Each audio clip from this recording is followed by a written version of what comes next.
Duke qenë se nuk është hera e parë që unë vi në Preshev, lejoni t'ju them me modesti se jam plotësisht i vetëdijshëm për brengat, për vështirësitë dhe për pamundësitë tuaja.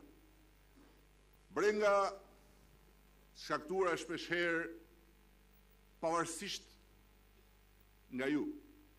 Vështirësi me cilat ndesheni shpeshherë pavarësisht nga ju.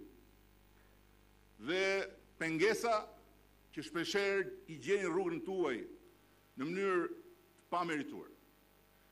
Dhe së bashku kam besim plot se duke shfrytzuar këtë moment të jashtëzakonshëm paqe dhe duke u përpjekur që ta kthejmë në një rrugë të qëndrueshme bashkëpunimin paqe, ne do t'i shuajmë brengat e të shkuarës që prekin sot padrejtësisht zemrat dhe mendjet e fëmijëve në shtëpitë e shqiptarëve këtu.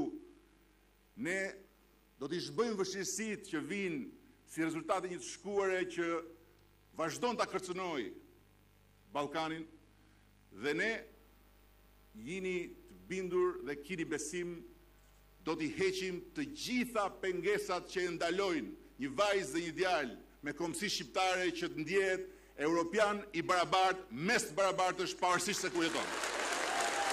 Mund të jemi me plot grojën krenar sepse kemi të gjithë drejtën, bazuar jo në konventa, jo në letra, por në fakte, t'i tregojmë botës mbar se po, në Shqipëri dhe në Kosovë ka modele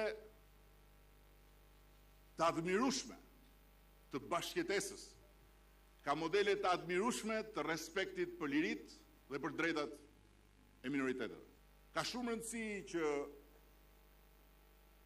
këto territore të kthehen nga një zonë e vështirë, ku nuk ka nevojë të takosh njerëz, po mjafton të hedhësh syt majtas dhe djathtas për të kuptuar se ka një dallim të madh në një zonë ku dallimi duhet të jetë i padukshëm. Në një zonë ku brenda për brenda territorit të Republikës Serbisë nuk duhet të ndjehet e kundërta e asaj që ndjehet kur hedh syt majtas dhe djathtas nëpër pjesën tjetër të territorit të Serbisë. Dhe kjo është ajo që unë kam folur drejt për drejt, hapur dhe shkoqur në takimin kokë në kokë me kryeministrin Vučić, cilit ja kam bërë shumë të qartë se ne shqiptarët nuk jemi në një betejë të përbashkët për ndonjë Shqipëri të madhe, por jemi në një betejë të përbashkët për një Europë të madhe që ka vend për gjithë shqiptarët dhe që duhet i përfshi të gjithë shqiptarët, sigurisht bashkë me të gjithë tjerët. Dhe unë nuk shoh asnjë arsye, përkundrazi. E thash këtë në takimin me kryeministrin, e thash këtë në konferencën për shtyp dje, dhe ne do të vazhdojmë ta përsërisim këtë.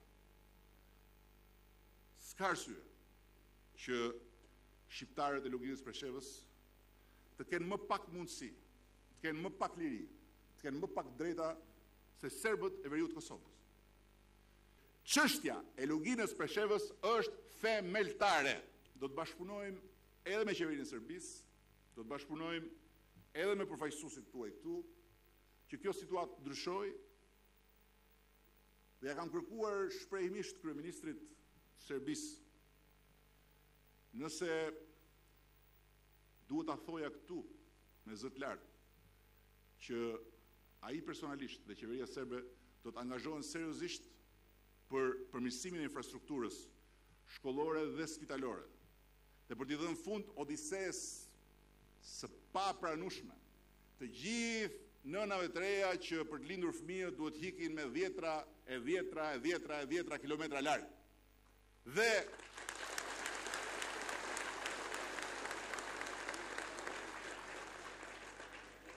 shprehimisht më ka thënë po. Shpresoj dhe besoj që do e mbaj fjalën se pastaj nuk dua që kur them nuk e mbajtë fjalën thotë është provokim. Sepse shqiptarët nuk kanë kërkuar kur diçka që i takon tjetrit.